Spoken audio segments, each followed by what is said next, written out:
Ang manugang kong trilyonaryo. Kabanata 276. Scratch.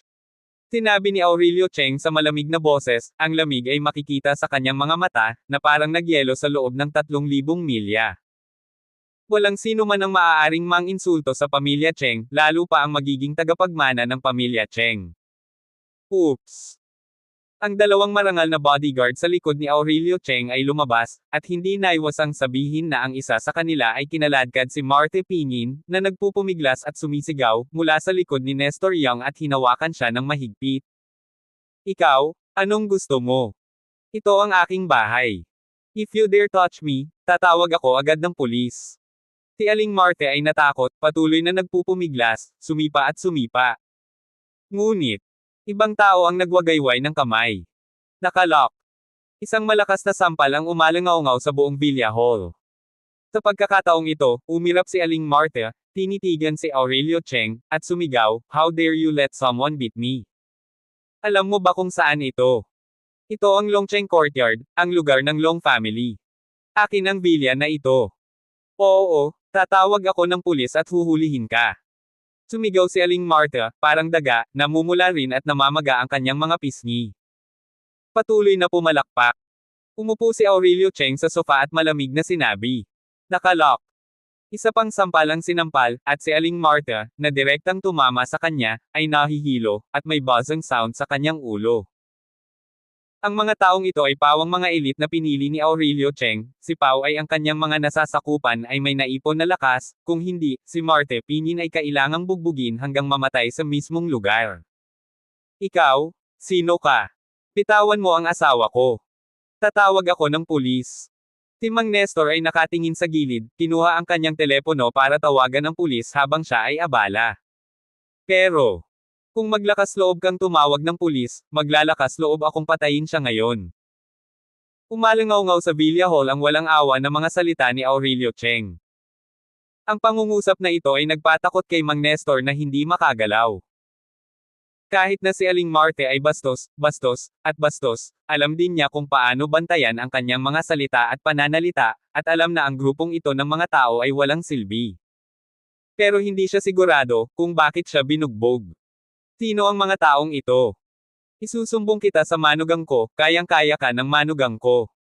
Kilala ng manugang ko si Mr. Oliver Lee, ang underground emperor ng aming lungsod, siya ay kapatid ng aking manugang. Kung sinaktan mo ako ngayon, huwag mo nang isipin iyon. Marahas at hindi makatwira na pinagalitan ni Aling Marta, lumalabas ang der sa kanyang bibig. Dumudugo ang sulok ng bibig. Bigla. Tumayo si Aurelio Cheng. Ang pagkilos na ito lamang ay naging dahilan upang si Aling Marta ay lumiit sa takot, tumingin sa kanya, nanginginig ang buong katawan, at nagtanong sa nanginginig na boses, "Ikaw? Ano ang gusto mo?" Ang aking manugang ay nakalock. Kinuha ito ni Aurelio Cheng ng personal, galit na sinampal siya, at malamig na sinabi, "Marte Pinyin, hayaan mong sabihin ko sa iyo, walang sinuman sa mundong ito ang makakainsulto sa aking pamangkin, hindi siya isang walang kwentang tao." Pamangkin. Natigilan si Aling Marta, ngunit naintindihan kaagad. Ikaw ba ang tiyuhin ni Andrew Cheng? Napakurap si Aling Marta at nalilitong tanong. Malamig na sumangot si Aurelio Cheng, direktang iwinagayway ang kanyang kamay, at inilayo ang tao. Bago umalis, sinabi niya, "Magkikita tayong muli sa loob ng ilang araw, sana ay maging masunurin ka sa oras na iyon, kung hindi ay hindi maglalakas loob si Andrew Cheng na gawin iyon. Gawin mo ang sinasabi ko sa iyo dahil kung hindi ka kayang disiplinahin ang pamangkin ko, gagawin ko ito para sa kanya." Hanggang sa nakita niya si Aurelio Cheng at ang iba pa na umalis, ay pasimpleng umupo si Marte Pinyin sa sofa at hinimas ang kanyang mukha. Napakasakit. Tila nalagas na naman ang ilan sa mga ngiping kakapuno lang. Sino ba naman itong taong ito? Tito ni Andrew Cheng ba talaga? Depende sa... Okay, Andrew Cheng? Kung wala kang lakas ng loob na gawin sa akin, hayaan mo akong linisin ang pamilya mo, tama? Galit na galit ako. Kailangan kitang turuan ng magandang leksyon. Galit na galit si Aling Marte kaya nagalit siya at sinira ang buong sala. Si Mang Nestor ay nasa gilid, walang magawang bumantong hininga, tumingin kay Aling Marte at sinabing, "Kailangan mong gawin ang mas kaunti, hindi mo ba nakita ang isa pang tiyuhin na darating? Hindi mo alam kung paano pigilan ang iyong sarili. Kailangan mong maghintay hanggang sa may mangyari. Ikaw nagsisisi ka ba? Ang kanyang asawa ay nagiging hindi makatwiran. Nang marinig ito, agad na inis si Aling Martha, bumangon, sinampal si Nestor Young, itinuro ang kanyang ilong, at nagmura, "Ikaw bastard. Katulad ka rin ng basurang Andrew Cheng. Ito ang asawa mo, hindi ka ng ahas sumugod kapag ako ay binugbog. Paano kita mapapangasawa, walang kwentang bastard."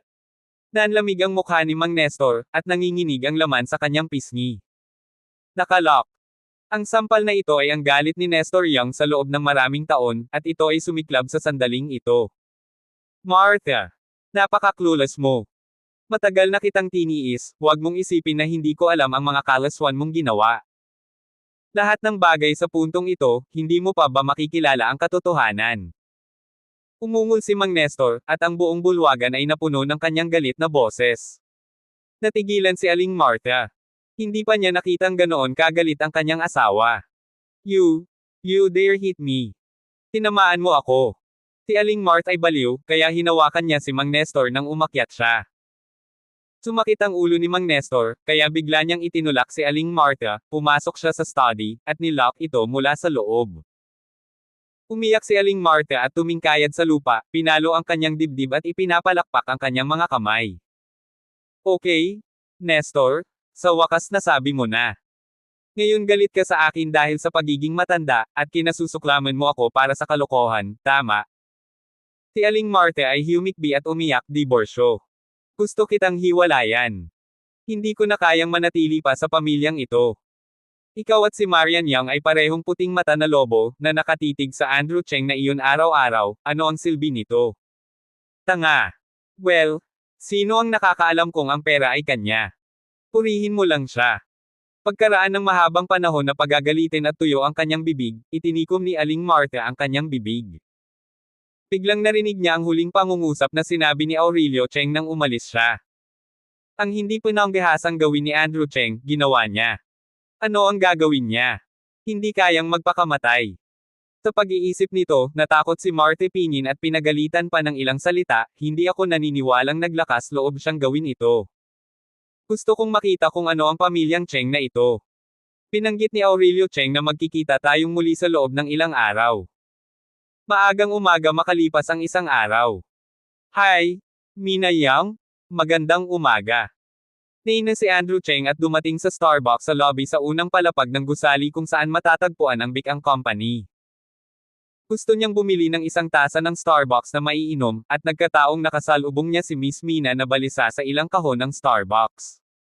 Lumalaki na talaga ang dibdib ng batang ito, hindi, lalo pang gumanda. Si Andrew Cheng ay palaging nag-iilusyon. Akala niya nakita niya si Mina Young, ngunit hindi niya maalala. Matagal na siguro. Ang Mina Young ngayon, na may puting floral shirt sa itaas na katawan at isang itim na pleated na palda sa ilalim, ay perpektong nagpapakita ng kanyang kagandahan. Bukod dito, ang kanyang pares ng purong puting legs, tuwid at balingkinitan, ay nagpahanga sa mga lalaki na mangarap. Ang isang pares sa ilalim ng kwelyo ay nakabalot sa isang puting kamiseta, na ginagawa itong makahingang panoorin. Andrew Cheng. Nagulat si Miss Mina. "Wow! Parang ayaw mo na talaga akong makita." Napangiti si Andrew Cheng ng alanganin at sinabing, "Noong huling gusto mo akong imbitahan sa hapunan, kasalanan ko kung bakit kita tinanggihan, ngunit mayroon din kasi akong mga espesyal na pangyayari noong panahong iyon." "Ano ang sinabi mo?" May kahinahinalang tanong ni Mina Young, saka ngumiti at sinabing, "Masyado kang mag-isip, bababa ako at bibili ng ilang tasa ng kape para kay Direktor Young." Ngayon, isang delegasyon mula sa pamilyang Pei mula sa lupon ng mga direktor ang dumating sa kumpanya upang pag-usapan ang financing, medyo abala ako at hindi ka pinansin. Ganun pala, hahaha. Namula si Andrew Cheng, sa pag-aakalang si Miss Mina ay galit sa sarili at sadyang hindi siya pinansin. "I'll get it for you, aakyat din ako." Pinibigyan ni Andrew Cheng ng buong laro ang alindog ng isang mabuting tao. Sa katunayan, gusto niyang magkaroon ng malapit na kontak kay Miss Mina. Tingnan mong mabuti ang babaeng ito, saan niya ba siya nakita noon?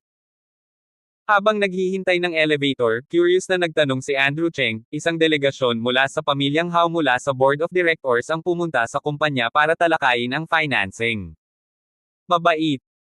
Ikinawit ni Mina Yang ang kanyang buhok sa kanyang tainga, at pansamantalang sinabi, sa totoo lang, nakinig lang ako sa pangkalahatang sitwasyon sa opisina ng chairman. Tatapusin ng pamilyang Hao ang lahat ng pakikipagtulungan sa Bicang Pharmaceuticals at mag-withdraw ng mga pondo. Si Direktor Yang nag-aalala tungkol dyan ngayon. Tinatapos ang pakikipagtulungan. Sumimangot si Andrew Cheng at may masamang pakiramdam sa kanyang puso. Pagkatapos makipag-chat kay Miss Mina, pumasok si Andrew Cheng sa marketing department na may mabigat na puso. Biglang tumayo ang lahat ng nasa marketing department na parang sundalo, at tumingin sa marketing department ng seryoso at marangal na mga mata. 8 lalaking nakasuot ng itim na suit, na nakaayos sa 2 hanay, 4 sa magkabilang gilid, ang diretsyong naglakad. Sa pagitan ng 2 hanay ng mga lalaking nakaitim na suit, pumasok si Marian Yang at isang medyo may edad na lalaki. Sa halip, sinamahan ni Mr. Elton Yang ang nasa katanghaliang gulang na lalaki upang siyasatin ang departamento ng marketing. Ang nasa katanghaliang gulang na lalaking ito ay mukhang nasa edad 40 o 50, mayroon siyang maringal na aura, at nagpakita siya ng malakas na tiwala sa sarili at espiritu ng isang boss ng negosyo. Ang gara ay napakalakas, ang malaking tao ay ang malaking tao. Ang kasamahan ay nagsabi ng ilang salita at bumulong sa tainga ni Andrew Cheng, siya ang pinuno ng pamilyang Hao sa Jinling, ang pinakamalaking direktor ng aming lupon ng mga direktor, si Boyet Hao, ang ama ng representante na direktor na si Fred Hao, sinasabing ito oras na siya ay dumating sa aming Bicang Pharmaceuticals Exclusive. Nag-uusap kami tungkol sa isang cooperative project. Pinag-uusapan ang pakikipagtulungan. Ngumisi si Andrew Cheng sa kanyang puso, maaaring hindi alam ng iba, ngunit nalaman niya mula kay Miss Mina, narito ang taong ito upang mag-withdraw ng mga pondo. Binigyan niya si Bicang ng kutsilyo sa likod niya. Pamilya Hao, basalyo ng pamilyang Jing. Kaya anong papel ang ginampanan ni Helen Jing dito? Hindi pa nagtagal, ang pamilyang Hao ay namuhunan ng malaking halaga ng kapital, na nagpalabnaw sa mga bahagi ni Marian Yang, at ang 2 panig ay pantay na pinagtugma. Ngayon ang pamilyang Hao ay biglang nag-withdraw ng kapital. Narito ang talagang talunin ang partido at dapat itong maging malusog. Matangkad. Napakataas talaga ng trick na ito. Kung walang bagong shareholder si Bicang para bumili ng shares at punan ang mga walang laman na pondo, haharapin ni Bicang ang bankruptcy arbitration, at maging si Marian Yang ay kakasuhan. Sa huli, si Marian Yang ay haharap sa walang katapusang mga demanda at oras ng pagkakulong. Habang iniisip niya iyon, mas nanlamig ang puso ni Andrew Cheng. Helen Jing, maaari ka bang huminahon hanggang sa wakas? Kabanata 277. Sa napakalaking tao na pumupunta sa aming kumpanya upang talakayin ang pakikipagtulungan ng personal, bakit pakiramdam ko ay may mali? Pamulong si Andrew Cheng, at alam niya sa kanyang puso na ayon sa ugali ni Marian Yang, kung may anumang nagbabantang elemento si Boyet Hao, tinatayang walang makikinabang sa alinmang partido. Anong mali? Ilang taon nang nagtutulungan ang Bicang Pharmaceutical at ang pamilyang Hao. This time, mag-isa lang dumating ang chairman nila. Baka may malaking project.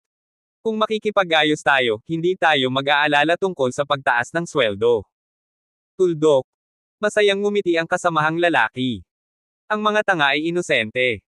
Noong iniisip ni Andrew Cheng kung paano haharapin si Director Boyet Hao, binati na siya ni Miss Yvonne Huang, Director ng Marketing Department.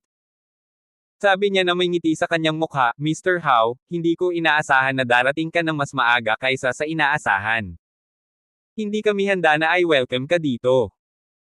Si Miss Yvonne ay tunay na isang babaeng piling tao sa lugar ng trabaho, at mahusay siyang magsalita, lalo na ang nagninangas na pulang maikling palda at puting kamiseta, napakakaakit-akit, mature at magalang. Ito ang malakas na babae na si Bicang, at isa rin siyang general na ni-recruit ni Marian Yang kamakailan. Tumawa si Mr. Boyet Hao, haha, hindi ko inaasahan na sasalubungin ako ni Director Huang. Ito rin ang aking karangalan. Isa kang bulaklak sa mundo ng negosyo ng Shangjiang. Asa na, nanalo na ng award si Direk Boyet. Isang bulaklak sa mundo ng negosyo ng Shangjiang, iyon ang aming Director Yang. Ipinakita ni Yvonne Huang ang kanyang signature smile. Sa nakalipas na ilang taon sa trabaho, natutunan niya kung kailan sasabihin kung ano at kailan hindi sasabihin. Nakikinig din siya sa maraming papuri ng mga lalaki. Damn it, bakit sa tingin ko may ibig sabihin si Director Hao kay Director Huang? Napakamot sa ulo ang kasamahang lalaki at sinabing. Ngumisi si Andrew Cheng, mga lalaki, kapag nakakita ka ng magandang babae, lagi kang titingin ng 2 beses. Pagkatapos ng lahat, ang kanyang mga mata ay kay Marian Yang, at ang kanyang asawa ang pinakamaganda. Natural na napansin ni Marian ang titig ni Andrew Cheng, at binigyan siya ng mapanuksong tingin. Si Marian Yang ngayon ay nakasuot ng itim na Lisa shirt, pinong lapad na pantalon, at isang pares ng maliit na high heels na 3 o 4 na sentimetro ang taas. Sa pangkalahatan, siya ay mukhang napakahusay at mapagbigay. Mr. Hao, sa loob tayo mag-usap. Ngumiti si Marian Yang. Mabuti ito. Tumugon si Boyet Hao at sinundan sina Ivan Huang at Marian Yang sa conference room. Sa conference room, nakaupong mag-isa si Boyet Hao sa isang malaking leather sofa, hawak ang isang masarap na longjing at humigop. Sa tabi niya ay may 8 marangel na subordinate, magkahiwalay sa magkabilang gilid, palaging nakasuot ng salaming pang-araw. Si Marian at Ivan ay nakaupo sa isang dulo ng conference table, may mga notebook sa harap nila at may projection sa dingding. Director Yang, dahil marami ka nang sinabi, makinig ka sa sasabihin ko. Si Mr. Hao ay palaging mainit at diretso sa punto, ang pamilyang Hao ay gumastos din ng maraming pamumuhunan sa pamumuhunan at mga plano sa pagsasaliksik ng buong bagong proyekto ng gamot, ngunit ang oras ay hindi naghihintay para sa sinuman, at nagkaroon ng maraming hangin sa Kyoto kamakailan, at ang kaso ng mga peking gamot na lumabas noong nakaraan, domestic na atensyon ay ibinibigay sa industriya ng parmasyutiko. Ang aming pamilyang Hao ay nakaranas din ng ilang mga problema sa ilang mga pamumuhunan doon, at ito ay hindi maiwasan na ang ilang mga pondo ay hindi makasabay. Sa makatuwid, pagkatapos ng mga talakayan sa aming lupon ng mga direktor, nagpasya kaming pansamantalang simulan ang proyekto ng pananaliksik sa bikang new drug. Pag-alis mula sa China. Sumandal si Director Hao sa likod ng sofa, tinikman ang longjing, at umupo ng tuwid na naghihintay ng sagot, o negosasyon, mula sa 2 taong nasa harapan niya. Withdrawal. Sumimangot si Marian Yang. Kahit na natanggap na niya ang paunawa noon pa man, medyo nagulat pa rin siya nang marinig itong direktang sinabi ni Boyet Hao. Director Hao, bakit bigla mong binawi ang kapital mo? Narinig ko ang tungkol sa kapital doon. Ang mga chismis ay walang gaanong epekto sa industriya ni Director Hao. Nagtataka ako kung bakit si Direk Hao ay sabik na mag-withdraw ng kapital. Hindi lalaban si Marian Yang sa isang hindi tiyak na labanan. Iniimbestigahan niya ito ng palihim. Ang industriya ng pamilyang Hao sa Kyoto ay walang impluwensya, at maayos pa rin. Sa makatuwid, dapat may iba pang dahilan si Boyet Hao. Director Yang, huwag kang mag-alala, hindi ito isang bagay na kaya kung magpasya ng mag-isa. Kung tutuusin, ito ang resulta ng diskusyon ng aming Board of Directors. Tumango si Boyet Hao at nakangiting nagsabi, ang pagsasaliksik at pagpapaunlad ng mga bagong gamot ng bikang ay isang proyektong kinagigiliwan ko. Kaya lang hindi ko maipaliwanag sa Board of Directors. Dahil dito, sinira ko ang aking mukha at nakipag-away sa mga matandang iyon. Nagkaroon ng away, pero ang resulta ng meeting na iyon ay divestment. Nahulog sa malalim na pag-iisip si Marian Yang at sumimangot. Si Ivan Huang sa gilid ay sumabad sa oras na ito at nakangiting sinabi, "Oh, Mr. Hao, may puwang para sa pagmanyobra sa lahat, sa tingin ko si Mr. Hao ang taong nakakaunawa sa proyektong ito ng pananaliksik at pagpapaunlad, at hindi ko alam." Gustong sabihin na naiintindihan din ni Mr. Hao ang kanyang tubo. Kailangan mong maunawaan. At saka, ngayong patapos na ang proyekto, kung bigla mong sasabihin na gusto mong mag-withdraw ng pondo, mahihirapan tayong gawin ito. Hindi rin kailangang divestment. Biglang ngumiti si Boyet Hao at sinabing, sa totoo lang, may ibang paraan. Hindi ko alam kung ano ang iniisip ni Direk Yang tungkol dito. Sumimangot si Marian Yang, at nang makita niya si Boyet Hao, minisya niya ang kanyang puso, matandang fox, sa wakas ay ipinakita na ang kanyang buntot. Tungkol sa kooperasyong ito, ang aming pamilyang Hao ay nag-ambag lamang ng 30% ng mga kita. Pagkatapos ng mga talakayan sa Board of Directors, kung hindi natin i-withdraw ang ating kapital, tiyak na mamumuhunan ng malaking pera ang ating Hao Group para masolusyonan itong proyekto. Ganon kataas ang puhunan Mr. How ko pa rin. Sa unang pagkakataon sa mahabang panahon, kailangan namin ng garantisadong pagbabalik na sapat upang makabuo ng kita. Masyadong mapagmasid si Boyet How, at pagkatapos ay isang pangungusap ang agad na nagpatahimik sa silid ng pagpupulong, 50%. Kailangan namin ng 50% ng kita, at kailangan namin si Vic ang para ilipat ang research project sa bagong gamot. Lahat ng pahintulot at pang-eksperimentong data. Imposible. Hindi ganito ang negosyo. 50% ng mga kita ay lumampas sa aming mga kita, at ang tungkol sa proyekto ng pananaliksik ay napag-usapan muna at maaari lamang may ugnay sa Bicang. Nanlamig ang mukha ni Marian Young at naging matalas ang kanyang tono, kayong unilaterally lumabag sa kontrata. Napaka-unfriendly ng ugali ni Marian Young, hindi ko inaasahan na ang kabilang partido ay mag-iisip ng isang puting lobo na walang laman na guwantes. Ang mga mata ni Mr. How ay kumislap, at hindi niya inaasahan na sasang-ayon si Marian Young, at nakangiting sinabi, ito ay isang kondisyon lamang na iniharap ng aming lupon ng mga direktor, at si Direktor Young ay hindi kailangang magalit. Sa tingin ko, mas dapat mong malaman ang tungkol sa R&D project na ito kaysa sa iba sa amin. Malaking hakbang ito sa pagbabago ng Bicang Pharmaceuticals, at mahalagang hakbang din ito para makapasok si Bicang sa Kyoto. Sa tingin ko ay matagal nang naghahanda ang iyong kumpanya at hindi ito hahayaang maubusan ng ganito. Pag-isipan mo ito, at pag-uusapan natin ito pagkatapos mong pag-isipan ito ng malinaw. Paano? Pagkasabi ng lahat ng iyon, ang mga salita ni Boyet How ay malinaw na nagbabanta. Sumimangot si Marian Young, Direktor How, tinatakot mo ba ako? Hoy, Direk Young, masyadong seryoso ang sinabi mo. Isang taon o dalawa na akong hindi nag-i-invest sa Bicang Pharmaceutical. Iniisip ko ito para sa iyo. Si Boyet How ay nagpakita ng isang mapanganib na ngiti tulad ng isang matandang sorrow. Nang marinig ni Marian Young ang mga salitang iyon, ang galit ay lumitaw sa kanyang mukha, at ang kanyang malamig na ekspresyon ay naging mas malamig. I don't think there is a need for us to talk about it. Mag-divest tayo kapag nag-withdraw tayo. Itong research project, kung wala ang iyong Jinling How family, magpapatuloy kami. Nang marinig ito, sa wakas ay nagpakita si Boyet How ng ngiti sa kanyang mukha, Direktor Young, alam kong malamig ang puso at mapagkompetensya ka. Pero itong research project, mas alam mo kaysa sa iba, mahihirapan kang gawin itong research o proyekto nang hindi namumuhunan sa iyo ang aming pamilyang How. Magpatuloy ka lang at kahit na mapalago mo ito, ano ang gagawin mo sa mga advanced na channel sa pagbebenta? Huwag isipin na maaari kang umupo at magpahinga pagkatapos manalo sa sales channel ng Pamilya Ting sa Dajiangnan District. Bagamat ang lahat ng karapatan sa pagbebenta ng Pamilya Ting ay nailipat sa bagong kumpanya, gayunpaman, sa pambansang industriya ng parmasyutiko, 30% ng mga channel ng pamamahagi ay nasa kamay ng aking pamilyang How ng Jinling. Kung gusto mong pumasok sa kabisera, dapat kang makipagtulungan sa pamilya How.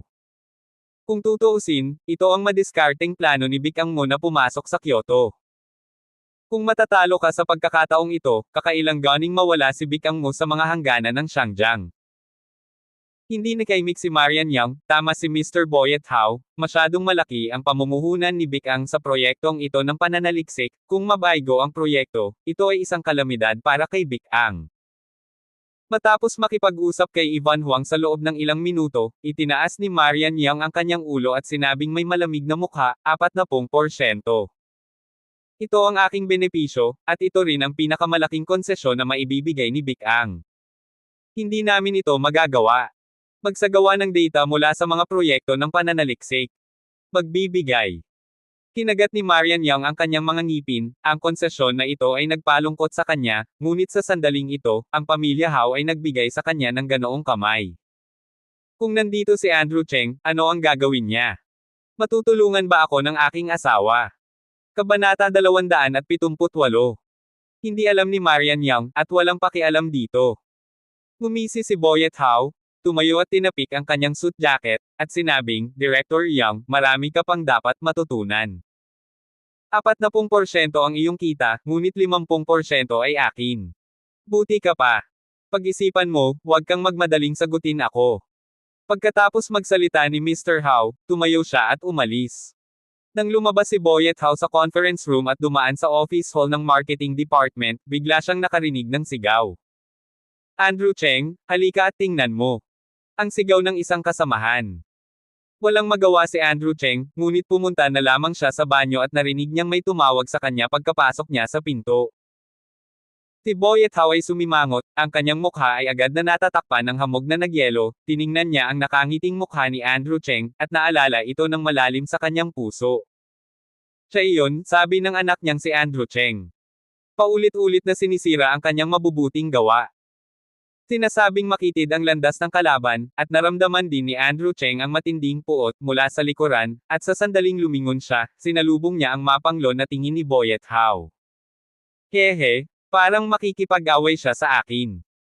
Tinulyapan lamang ni Andrew Cheng si Boyet Hao, pagkatapos ay bumaling upang kausapin ang kanyang kapareha. Ang mukha ni Mr. Hao ay mapatla, ang kanyang puso ay nag-alab sa galit, at nagawa niyang pigilan ang kanyang emosyon.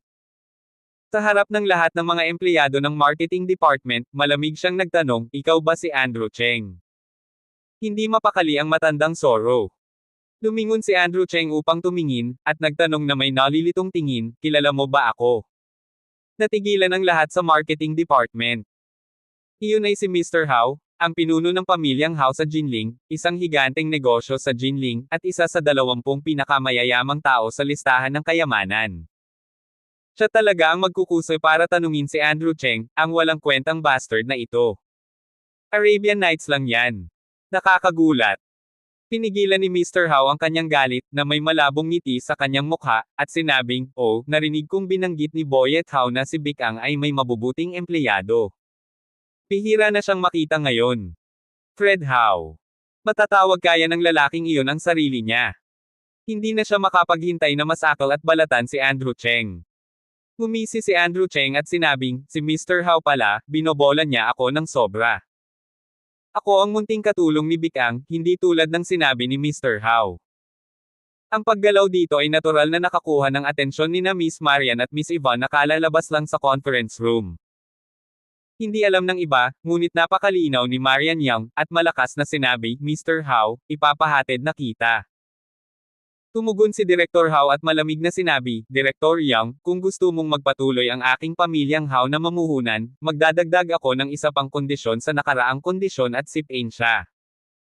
Pagkasabi nito, tiningnan niya ng malalim si Andrew Cheng at lumabas ng pinto ng marketing department. Nang madaanan ni Marian Yang si Andrew Cheng, sumimangot siya at sinabing, huwag kang manggugulo. Alam niya ang ugali ng kanyang asawa, sa takot na si Andrew Cheng ay sumugod palabas at bugbugin si Director Hao. Nagtaas ng kilay si Andrew Cheng at sinabing, huwag kang mag-alala. Narinig ni Marian Yang ang mga salita at lumabas. Nang tumingin si Andrew Cheng kay Marian Yang, malinaw niyang naramdaman na may mainit na tingin na nakatingin sa kanya sa palengke, at nang lumingon siya, nakita niya ang maliwanag na mukha na iyon. Nakita ni Miss Yvonne Huang si Andrew Cheng. Itong lalaking ito na ilang araw pa lang sumali sa kumpanya ay gumawa na ng pangalan sa Bikang. Bagaman ang mga ito ay ilang hindi mapagkakatiwala ang mga gawa, maaari siyang ituring na dumadagandong. Ang asawa ni Chairman Yang, sa bibig ng ibang tao, ay isang walang kwentang tao. Gayunpaman, hindi niya naisip iyon. Si Andrew Cheng ay nagpakita ng isang maliwanag na ngiti, at si Miss Yvonne ay ngumiti pabalik. Ito ay isang babaeng kasing edad ng isang bulaklak, tunay na ang pinakamahusay na maharlikang kapatid na babae. Sa sandaling makita siya, hindi maiwasan ng isang lalaki na magpantasya sa kanya. Para siyang apoy, hindi mapigilan ng mga tao na tumalon sa kanya. Ngumiti si Andrew Cheng, hindi man lang itinago ang kanyang mga mata, at kahit na sadyang nanatili sa pangunguna ng kabilang partido sa loob ng ilang segundo. Ang babaeng ito ay diwata, ano ang gusto niyang gawin? Si Miss Yvonne ay hindi ordinaryong babae, kaya natural na naiintindihan niya ang nagninangas na tingin sa mga mata ni Andrew Cheng. Sa kauna-unahang pagkakataon, naisip niya na ang lalaking ito ay kaakit-akit, at naglakas loob na sumulyap sa kanyang matambok na matapang na kagandahan. May ngiti sa mukha at kaakit-akit na tingin, mula sa labas ay pumasok siya sa opisina ng direktor. Tumingin si Andrew Cheng sa salamin ng opisina ng direktor at napag-alaman na ang babae ay sadyang nag-uunat ng kanyang baywang sa harap niya, at ang mga mapagmataas na kurba ay lahat sa isang sulyap. Lahat ng uri ng estilo. Pamulong si Andrew Cheng, which, natatakot ako na hindi fuel-efficient lamp ang babaeng ito. Dahil alam niyang asawa siya ni Marian Young at nasa iisang kumpanya pa rin, nang ahas siyang akitin ang sarili ng direkta. Alas 3 o alas 4 ng hapon, biglang nagpulong ang kumpanya sa mga department head na ikinagulat ng mga tao. Lalo na sa sandaling ito, hindi ko alam kung sino ang nag-leak ng balita, at ang balita ng pag-alis ng kapital ng pamilyang Howe ay kumalat na parang apoy sa kumpanya. Bastos. Sino yan? Sino ang nagkakalat ng tsismis? Hanapin mo siya. Sa opisina ng chairman, nanginginig sa galit si Marian Young, gayon din, dadalhin ang lahat ng supervisor sa conference room para sa isang pulong mamaya. Iyon din ang unang pagkakataon na nakita ni Miss Mina Young ang sarili niyang direktor na si Marian Young na tumalon ng labis na galit, nagmadali siyang sumagot, oo, aayusin ko ito ngayon. Pagkatapos magsalita, dali-dali siyang lumabas ng opisina ng presidente at tumayo sa pintuan para huminga. Miss Mina, ano ang nangyayari sa iyo? Biglang tumangala si Miss Mina, at nalaman na si Andrew Cheng iyon. Paano ka nagising? Tanong niya. Napakamot ng ulo si Andrew Cheng, tumingin sa opisina ng Pangulo, at sinabing hindi malay, hiniling ako ni Direk Young na pumunta rito. Tumango si Miss Mina at biglang nagpaalala, mag-ingat ka sa pagsasalita mo mamaya, galit na si Director Young ngayon. Ngumiti si Andrew Cheng, nagpasalamat sa kanya at pumasok. Tiyak, napakababa ng temperatura sa opisina, at ang lamig sa katawan ng Diyos ang nasa harapan niya ay nagpanginag sa mga tao. Miss, hinahanap mo ba ako? Nakangiting tanong ni Andrew Cheng. Si Marian Young ay nasa napakasamang mood ngayon. Nakatayo sa harap ng malalaking bintanang mula sahig hanggang kisame, nakatingin sa Donghai City na may matataas na gusali sa labas ng bintana, huminga siya ng malalim, lumingon kay Andrew Cheng at sinabing, ang Howe family ay aalis sa Bicang. Ito pala ang problemang ito, nakahinga ng maluwag si Andrew Cheng at sinabing, huwag kang mag-alala, lulutasin ko ito para sa iyo. Nag-alinlangan si Marian at nagtanong, Andrew Cheng, sabihin mo sa akin ng totoo, matutulungan mo ba talaga ako? Tinapik ni Andrew Cheng ang kanyang dibdib at sinabing, syempre, nakalimutan mo na ba kung sino ako? Tumango si Marian Young, umiling muli, at nag-aalalang sinabi, ngunit sa pagkakataong ito ang kalaban ay ang pamilyang Howe sa Jinling. Sila ang 100 pinakamayamang tao at may mga ari-arian na halos 100 bilyon. Nag-aalala pala siya na hindi niya kayang labanan ang pamilya Howe. Huwag kang mag-alala, asawa ko, sabi ni Andrew Cheng. Walang magawang umiling si Marian, hindi niya inilagay ang lahat ng kanyang pag-asa kay Andrew Cheng. Sa kasong ito, kahit na ang pamilya ni Andrew Cheng ay ang Kyoto Cheng Group, hindi ito gaanong makakatulong. Ito ay hindi isang simpleng kompetisyon para sa mga mapagkukunang pinansyal, ito ay nagsasangkot ng maraming aspeto ng mga kontak at katayuan. Sige, lumabas ka muna, ako mismo ang mag-iisip ng paraan. Sabi ni Marian Young. Laking gulat ni Andrew Cheng, tila hindi pa rin naniniwala ang kanyang asawa. Umalis si Andrew Cheng sa opisina ng chairman, at hindi nagtagal ang isang grupo ng pamamahala ng kumpanya ay pumasok sa conference room para sa isang pulong. Siya ay tumatanda at walang magawa, kaya naglakad-lakad siya sa paligid ng kumpanya, ngunit hindi sapat ang ginawa ng Diyos, at talagang nabangga niya si Mr. Fred Howe. Pinangunahan ni Fred Howe ang dalawang lalaking nakaitim na suit, kasama ang isang malandi na sekretarya sa tabi niya. Andrew Cheng. Bakit gumagala ka na naman, di ba kailangan mo pang pumasok sa trabaho? Lumubog ang mukha ni Fred Howe, inisip niya ang estilo ng isang pinuno, at nagsimulang magbintang, nakikita kita araw-araw, at hindi ko alam kung ano ang iniisip ni Marian Young. Ihaharap ko ito sa pagpupulong ngayon at tatanggalin kita. Totoong hindi ako nananakit ng mga tao, ngunit ang mga asong babae ay masasaktan ako. Inilagay ni Andrew Cheng ang kanyang mga kamay sa bulsa ng kanyang pantalon at sinulyapan ang babaeng sekretarya sa tabi ni Fred Howe, napakalaking lalaki. Hindi katakatakang mukhang masyadong indulgent si Mr. Fred, sandali na lang at mabablackmail siya ng ganoong babae. Anong tinitingin-tingin mo, hindi ka sigurado? Hayaan mong sabihin ko sa iyo, wala akong kaunting buhangin sa aking mga mata, at hindi mo na kailangang pumasok sa trabaho bukas. Kahit na ikaw ay kay Direktor Young na asawa, ako, si Fred Howe, ang may huling desisyon sa kumpanyang ito. Itinuro ni Fred ang ilong ni Andrew Cheng at pinagalitan, hindi maitago ng mga sulok ng kanyang bibig ang isang ngiti. Nagkibit-balikat si Andrew Cheng at sinabing, Deputy Director Hao, nakakahiya talaga, bakit hindi mo tanungin si Direk Yang ng para sa kanyang opinyon? Sumimangot si Fred Hao, at pagkatapos ay sumigaw, gaano man siya kalakas, si Marian Yang ay isang hamak na chairman, ako ang Young Master ng pamilya Hao. Kung hindi siya pumayag, hahayaan kong umatras ang aking ama sa bikang, sasalubungin ko siya pagdating ng panahon. Bakit hindi ka lumuluhod at nagmamakaawa sa akin? Tama iyan. Ang ating kapatid na si Mr. Hao ay ang Young Master ng pamilya Hao. Kailan ka nang ahas na italaga ang aming Deputy Director na si Mr. Hao? Sinamantala ng isang babaeng sekretarya sa tabi ni Fred Hao, ang pagkakataong ito para top-okan si Andrew Cheng, tulungan si Mr. Hao na ilabas ang kanyang galit, at manalo ng maraming mabuting kalooban mula kay Mr. Fred Hao. Pero hindi niya kilala si Andrew Cheng. Katulad ngayon, may gustong patulan si Andrew Cheng. Kabanata 279. Nakalock. Nang bumagsak ang boses ng babaeng secretary, sinampal siya ni Andrew Cheng sa mukha. Medyo maayos. Direkta sa harap ni Fred Hao, nang walang pag-aalinlangan. Natigilan ang secretary, tinakpan ang kanyang mukha na pulang dugo, nakatingin kay Andrew Cheng, at pagkaraan ng ilang sandali, sumigaw siya ng naghisteryoso, naglakas loob ka bang saktan ako? Deputy Director Hao, talagang naglakas loob siyang saktan ako. Natakot din si Mr. Fred Hao sa malupit na pag-atake ni Andrew Cheng, ngunit agad siyang nagalit. Saktan mo ang sarili kong babae sa harap ko. Tinuro niya si Andrew Cheng at sumigaw, mayabang. Ang lakas ng loob mong talunin siya. Alam mo ba kung sino siya? Alam ko, siya si Miss Chu. Walang pakialam na sabi ni Andrew Cheng. Ikaw. Namula ang mukha ni Fred Hao, itinaas niya ang kamay at sinampal si Andrew Cheng. Pero wala siyang laban sa paningin ni Andrew Cheng, pinaikot lang siya at ang kanyang braso at idiniin siya sa pader nang magkita sila. Pakawalan mo ako. Ako ang deputy director ng kumpanya.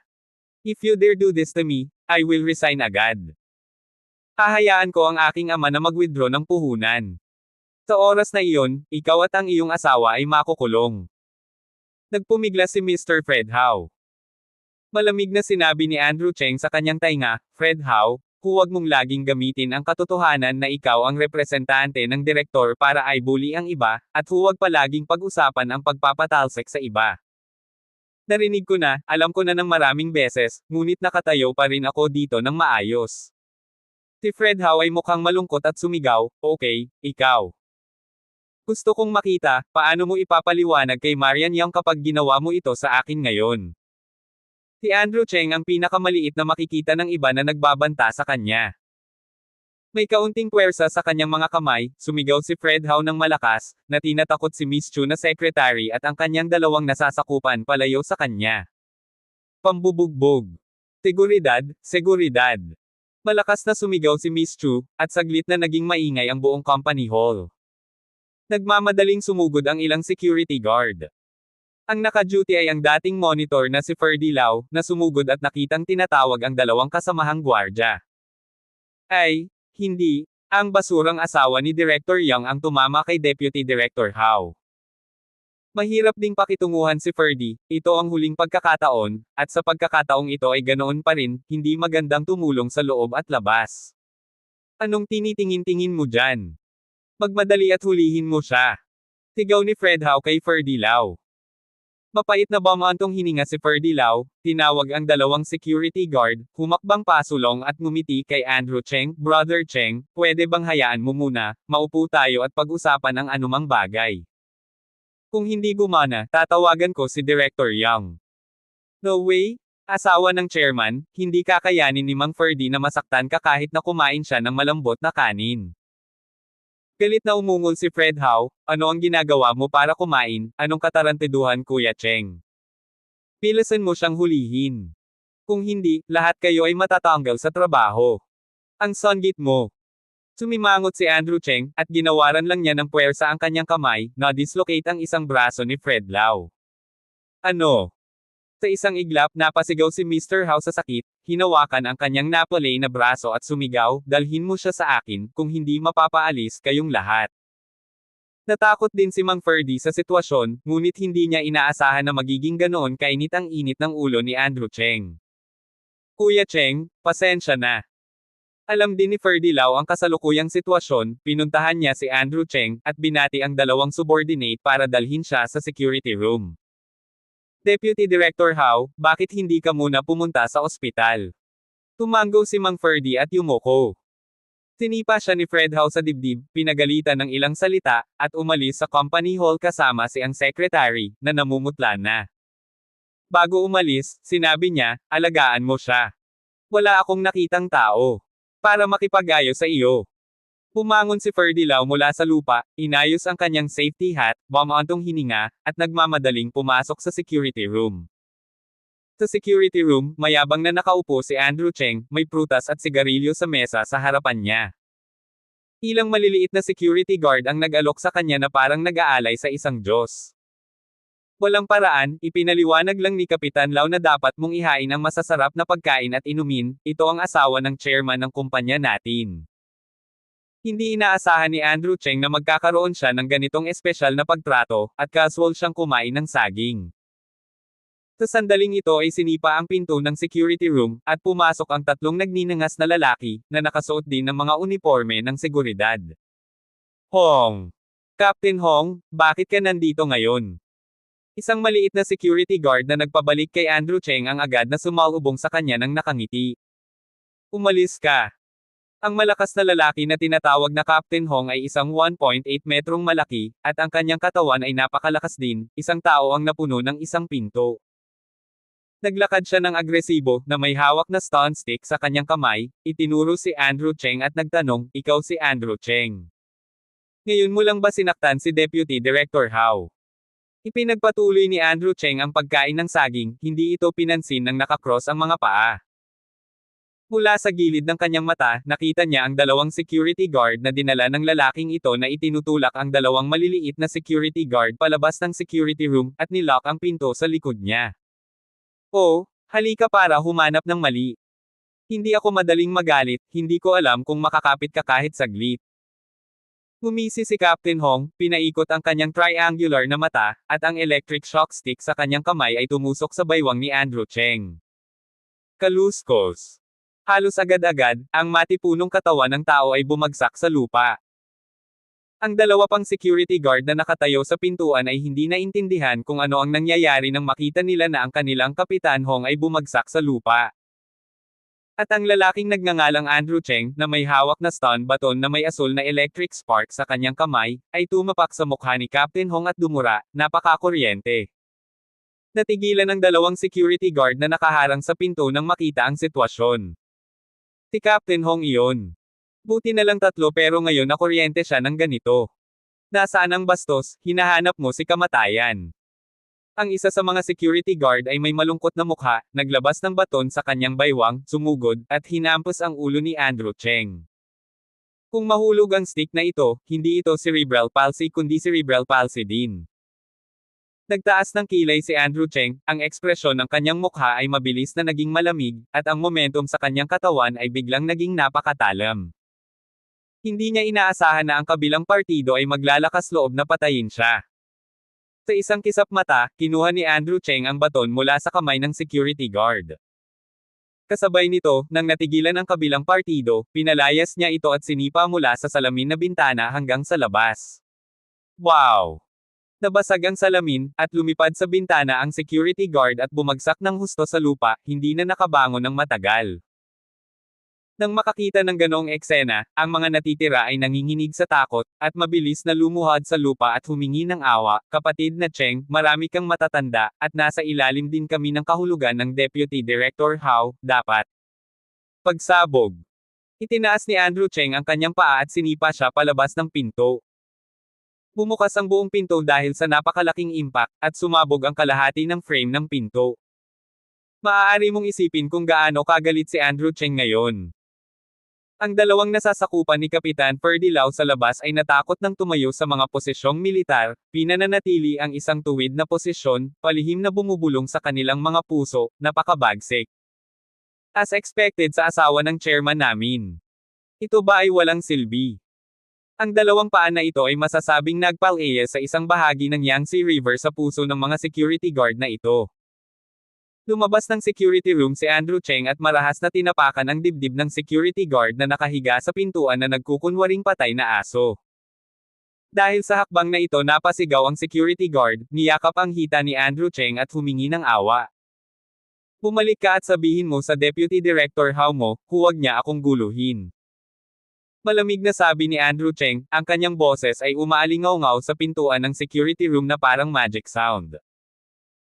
Itinaas ni Andrew Cheng ang kanyang paa, hinawakan ng security guard ang kanyang dibdib, hinaila pataas ang isa pang kapatid na nakahandusay sa lupa, at nagmamadaling tumakas dito, hindi pinansin si Kapitan Hong na nakatulala sa security room. Dito, si Marian Yang ay abala buong araw. Bumaba siya sa trabaho sa kumpanya at bumalik sa villa. Pagkapasok niya sa pinto, kinaladkad siya ni Marte Pinyin papunta sa sofa. Marian, sabihin mo kay nanay, may problema ba sa kumpanya mo? Narinig ko na ang pamilya Hao ng Jinling ay aalis sa iyong kumpanya. Hindi makapagmadali si Aling Martha, narinig din niya ang kanyang pangalawang kapatid na si Loida Pinyin, at nagmamadaling bumalik sa villa. Ma, sino po ang sinasabi nyo? Si Marian Yang ay pagod na pagod. Kakasabi mo lang kay mama, di ba? Bakit hindi nag-aalala si Aling Martha? Narinig ko mula kay Loida na ang pamilyang Lau ng Jinling na ito ay isang malaking pamilya, at napakayaman nila. Kung ang kapital na ito ay bawiin, ang kumpanya ni Marian Yang ay mabangkarot, at maaaring masangkot pa sa isang demanda at makukulong. Sa oras na iyon, matatapos na ang pamilya nilang Yang. Wala na ang bilya. Naku, ma, huwag na kayong magtanong tungkol sa kumpanya, ako na mismo ang maghahawak nito. Pinunasan ni Marian ang kanyang mga templo, nakaramdam ng sobrang inis. Napaluha pa si Aling Marte at umiyak, Marian, tanga ka ba? Kung may nangyaring mali, matatapos ka. Makinig ka sa nanay, nakapagdesisyon na ako. Major resign ka kaagad sa kumpanya mo, tapos ibebenta namin ang bilya, at hihiwalayan mo si Andrew Cheng. Nag-aalalang sabi ni Aling Martha, nakapagdesisyon na siya. Nagulat si Marian Yang, bumangon at pinagalitan, Nay, ano ang sinasabi mo? Bakit ko dapat hiwalayan si Andrew Cheng? At saka, binili ni Andrew Cheng itong bilya, bakit natin ibebenta? Agad na sinampal ni Aling Marte si Marian Yang, tinuro siya at pinagalitan, ano ang bibilhin? Akala mo hindi ko alam, walang kwenta si Andrew Cheng, wala namang dapat i-provoke yang Fred Hao na yan sa kumpanya mo, tama, natanong ko na. Sabihin mo sa akin, bakit mo siya kinuha sa iyong kumpanya kung hindi mo naman kailangan? Kahit na may pera na ang mabahong batang iyon, maaari bang maraming tao sa pamilyang Jinling at Hao? Dapat kang makinig sa iyong ina, magbitiw, ibenta ang iyong bahay, at makipagdiborsyo. Kiit ni Marte Pinyin. Yan ang pamilyang Hao sa Jinling, si Andrew Cheng, magkano kaya ang mabahong pera niya kumpara sa iba? Si Marian Yang ay nakaupo sa sofa na galit at umiyak, dahil ang kanyang ina ay labis na nahihirapan. Ngunit alam din ni Marian na siya ay ganap na walang magawa sa bagay na ito. Ang pamilyang Hao ay parang isang malaking lambat na tumatakip sa ulo ni Bikang.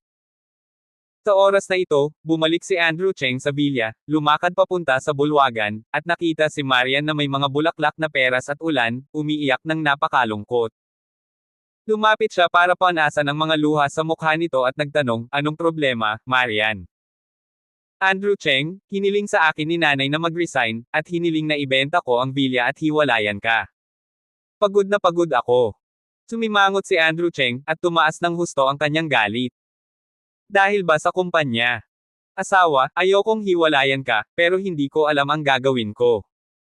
Isa-isa nila akong itataboy sa Bikang, at muli akong binyantaan ni Mr. Boyet Hao. Natatakot talaga ako. I'll solve it for you.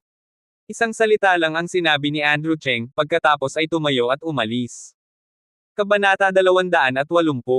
Changjiang Cheng Group Branch. Ang pinakamataas na opisina ng chairman. Si Andrew Cheng ay nakatayo habang nasa likod ang kanyang mga kamay, nakatayo sa harap ng malalaking bintanang mula sahig hanggang kisame, nakatingin sa papalubog na araw, pulang kalangitan at abalang mga lansangan. Magalang na tumayo si Hen Sentai sa likod ni Andrew Cheng. Gusto ng Jinling Hao family na umalis sa Bikang. Dapat kang makipag-ugnayan sa isang kumpanya ng pagbebenta na nauugnay sa parmasya ng pamilya upang punan ang bakante ng pamilyang Howe. Malumanay na sabi ni Andrew Cheng na may bahid ng panlalamig sa kanyang mga mata. Napakapangit ng ekspresyon ni Hensen Tai at sinabing, Master, natatakot ako na medyo mahirap. Mahirap. Lumingon si Andrew Cheng at malamig na tumingin kay Hensen Tai. Si Mr. Tai ay nagpawis din, na nakayuko ng napakababa, at sinabing, Guro, hindi mo na magagamit ang alinman sa mga ari-arian ng pamilya. Pinatawan ka ni Madam Jing ng family ban, 1 oras lang ang nakalipas. Kahit sa huling pagkakataon ay nagyelo na rin ang bilyon-bilyong yuan na ipinuhunan sa bikang family ban. Mabilis na naging linya ang mga kilay ni Andrew Cheng, at ang kanyang mukha ay malamig. Pagsabog. Sa pagkakataong ito ay itinulak ang pinto ng opisina ng chairman mula sa labas. Si Helen Jing, na nakasuot ng mahabang puting damit, ay lumitaw sa pintuan na nakasuot ng ginto at pilak, naglalakad na may marangal at eleganteng mga hakbang, na sinusundan ng 8 bodyguard. Napakaganda ng kanyang ugali, napakaganda ng kanyang make-up, at ang kanyang ngiti at ngiti ay puro ugali ng isang mayamang babae. Babae. Lumingon si Mr. Hensen Tai at sumigaw ng may paggalang, pagkatapos ay tahimik na tumabi. Malamig na sumulyap si Andrew Cheng kay Helen Jing sa kanyang harapan. Hinubad niya ang kanyang salaming pang-araw, at si Rose Jing, isang matibay na babaeng katulong sa tabi niya, ay naglabas ng isang pirasong papel na may gintong selyo ng pamilyang Changsan Island at ang pirma ng kanyang ama. Siya. Andrew Cheng, simula ngayon, ang lahat ng bagay na may kinalaman sa iyong mana ng pamilya Cheng ay masususpindi. Ito ay pampamilyang pagbabawal sa iyo.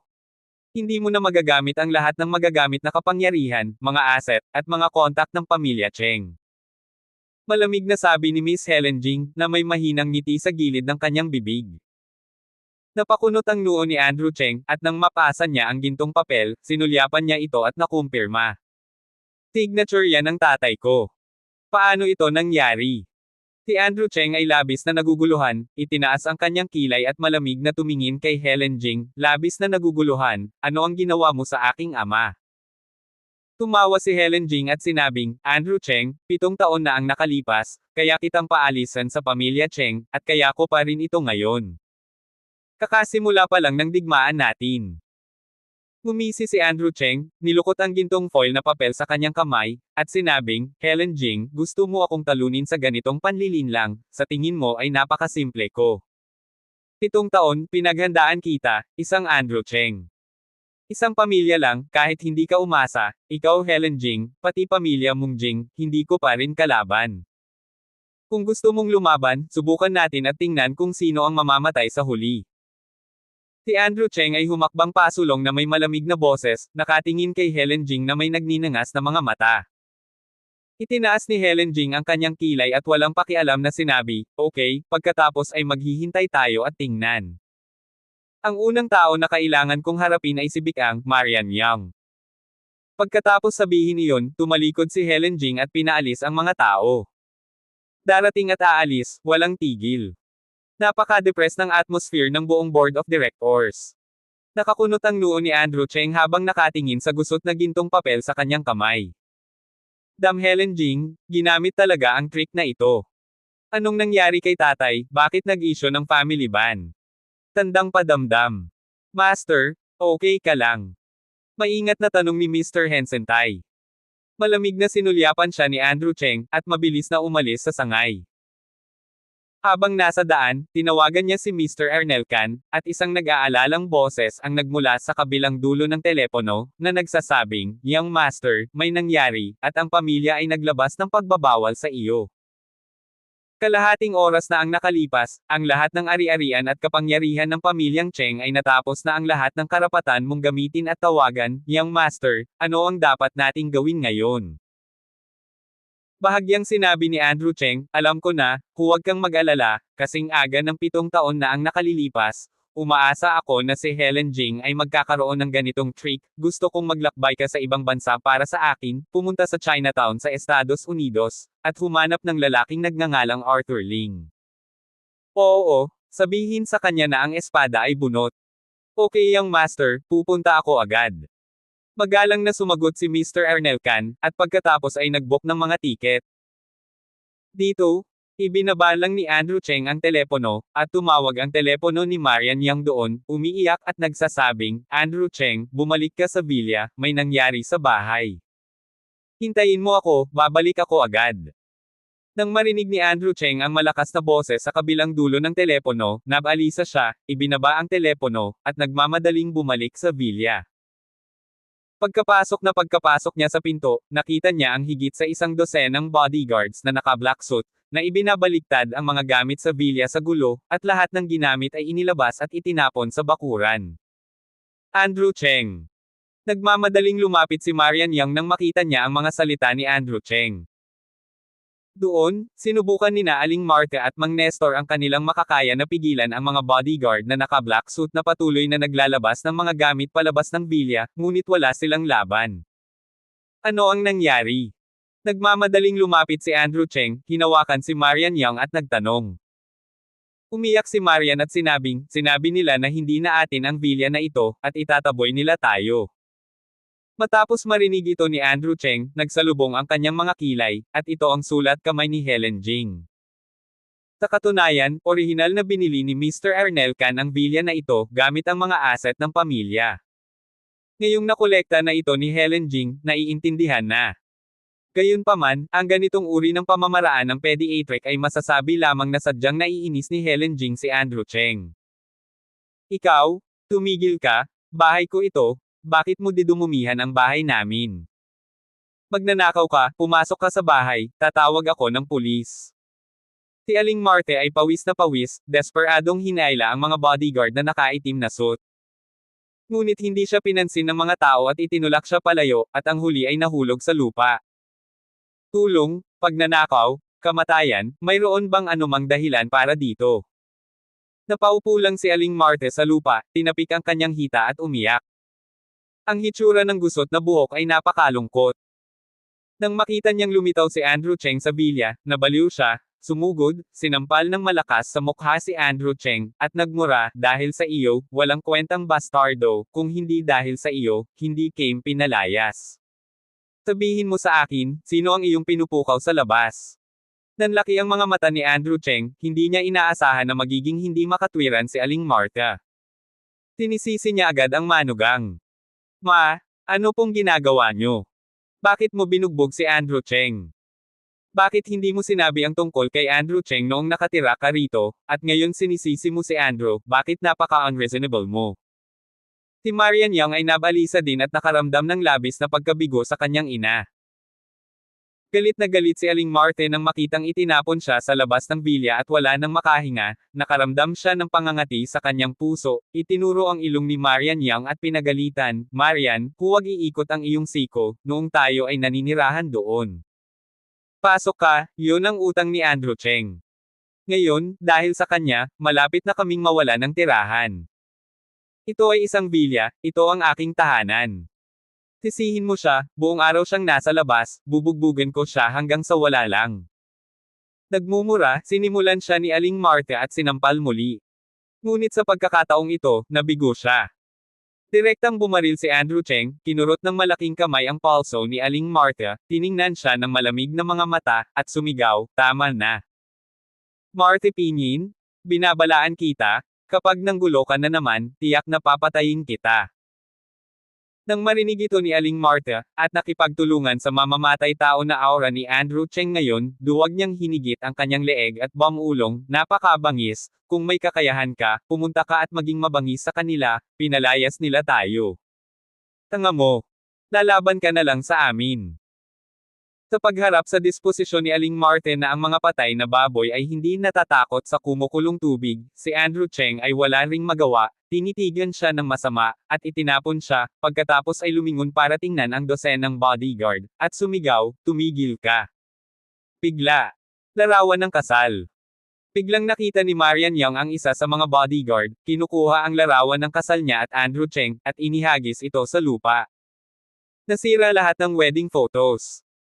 Si Marian Yang ay sumugod sa unang pagkakataon, naglupasay sa lupa, at tinitingnan ang mga sirang larawan ng kasal sa bakuran, ang kanyang mga mata ay agad na nabasa ng luha.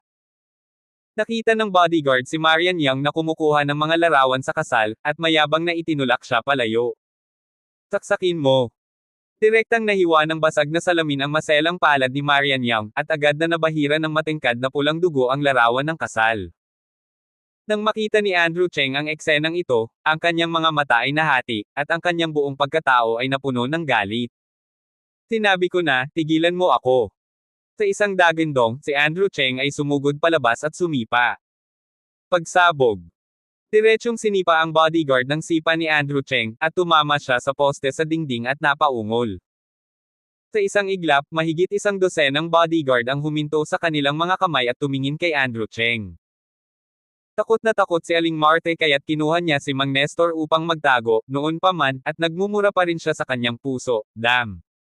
Andrew Cheng, manggugulo siya. May utos si Madam. Nawala mo na ang lahat ng karapatan sa kontrol ng pag-aari ng pamilya Cheng. Ngayon mangyaring umalis ka na." Tumayo ang bodyguard at magalang na sinabi kay Andrew Cheng. Gayunpaman. Malamig na sinabi ni Andrew Cheng, "Nakikita ko ngayon, sino ang naglakas loob na palayasin ako." Abangan ang mga susunod pang kabanata ng Ang Manugang Kong Trilyonaryo.